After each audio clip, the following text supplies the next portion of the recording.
Isn't the point of playing sports to have fun? The games we play challenge us, test our athletic ability, make us think, and ultimately entertain us. But what if there was a sport that was designed for the explicit purpose of sucking, and the rules were more important than the game, and it was not fun at all? Today, you're going to learn about Flickerball, the military sport that was meant to be awful.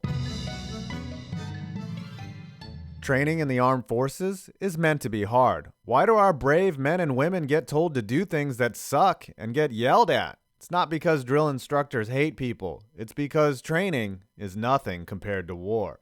Creating an uncomfortable experience for members of the military is by design. Of course, being fed saltpeter might or might not be part of that.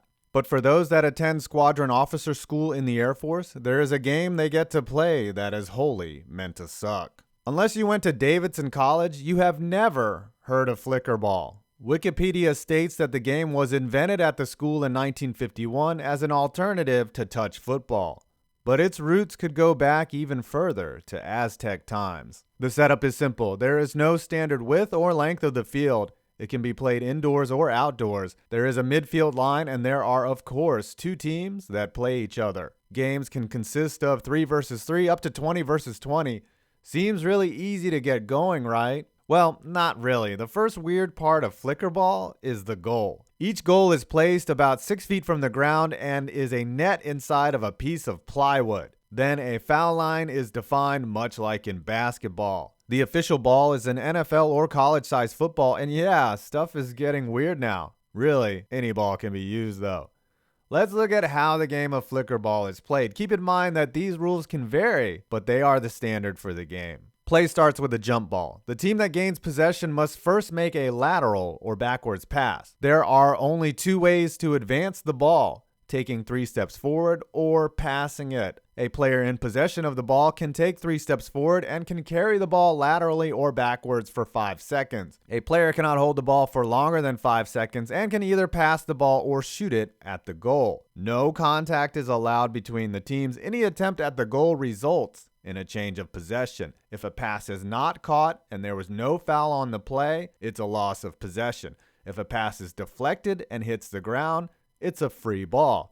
You cannot score or play defense in the lane. This is a foul. A player may not receive a pass not directed at the goal and step out of the lane without a penalty. What is going on in here? These are the fouls: hooking, tripping, kicking, tackling, air dribbling, contact to the head, goal interference, swearing, and protesting calls. After a goal is scored, possession starts behind the goal, out of bounds. For scoring, typically it's 1 point if the ball hits the board, 2 if it goes in the net. The game usually lasts 40 minutes and may or may not have a break at halftime. So a mix between basketball, rugby, football, and a little bit of soccer minus the fake injuries. So why does this game suck? And why does the military love to inflict Flickerball on its staff? Well, to answer the sucking part, rewind back to the rules. Everything about this game seems to go against what we have learned in the sports it has borrowed from. Only 3 steps forward, 5-second possessions, rules about where to be, where not to be. Everything seems like a foul, and clearly there is no definition of what a catch is.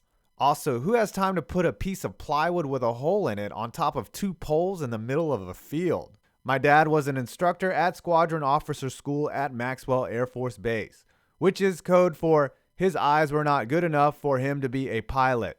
As a kid, I would see the Flickerball courses and ask him what that was all about and why they didn't have Flickerball leagues for kids to play in. He broke it down for me. The Air Force chose Flickerball for its complicated rules, its odd structure of play, and it is a veiled teamwork exercise where instructors would use it to evaluate leadership skills and willingness to get along with other members of your team in stressful and annoying situations.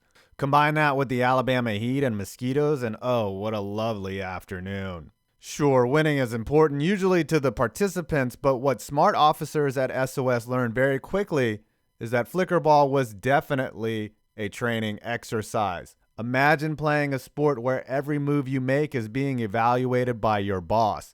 How you handle bad calls, how often you break the rules, how you are contributing, your leadership ability, All of those things are being masked as a stupid game with odd goals at the end of a field. It was quite rare that any servicemen voluntarily played Flickerball. They had a championship, which my dad said was like winning an ugly pageant. It wasn't awful all the time. Who wouldn't want to feel that amazing sensation of taking 3 steps forward, 1 step back out of the lane, and executing a perfect shot in under 5 seconds right through the plywood, and then looking over at your instructor and wondering if that shot will help you make captain when your next eval comes up? At least they didn't sacrifice the losers to the gods after the game. Well, I hope you enjoyed this video, and if any of you have played Flickerball, please let me know in the comments below. And don't forget to like, comment, and of course subscribe. Also, I just launched my Patreon. There is a link below. Here are my first patrons, and I cannot thank them enough for their support. I'm 5 Points Vids, and you made it to the end of this video.